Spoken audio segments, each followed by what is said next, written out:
గెలుపొందిన ప్రతి ఒక్కరిని ఒక క్వశ్చన్ అడగాలనుకుంటున్నాను. అనా, మీరు 5,000 ఓట్లుంటే కోటి పైన ఖర్చు పెట్టారు, ఎట్లా రికవర్ అవుతాయి?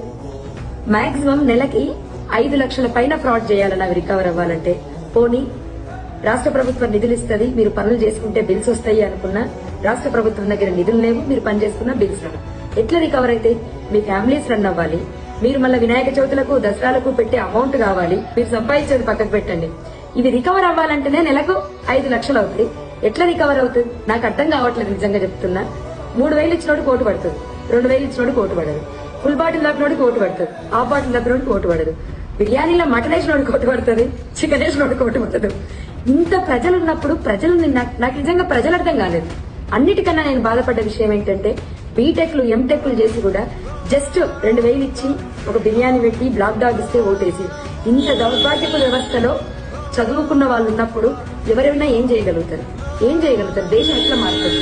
నాయకులను ప్రశ్నించే హక్కు మీకుందా? చదువుకున్న యువకులకు నాయకులను నిలదీసే హక్కు ఉందా?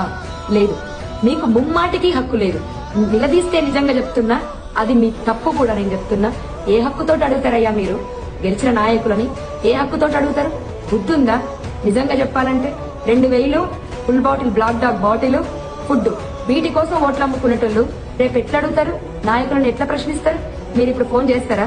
నాకు ఈ పనులు కావాలి, ఆ పనులు కావాలని అంటారా?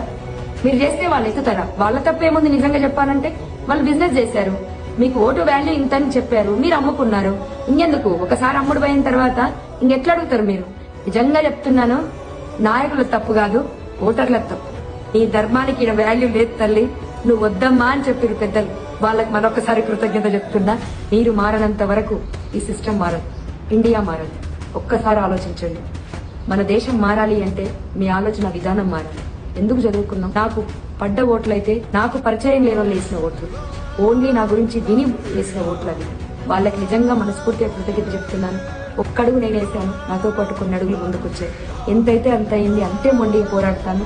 మార్పుకైతే ప్రయత్నిస్తాను గట్టిగా.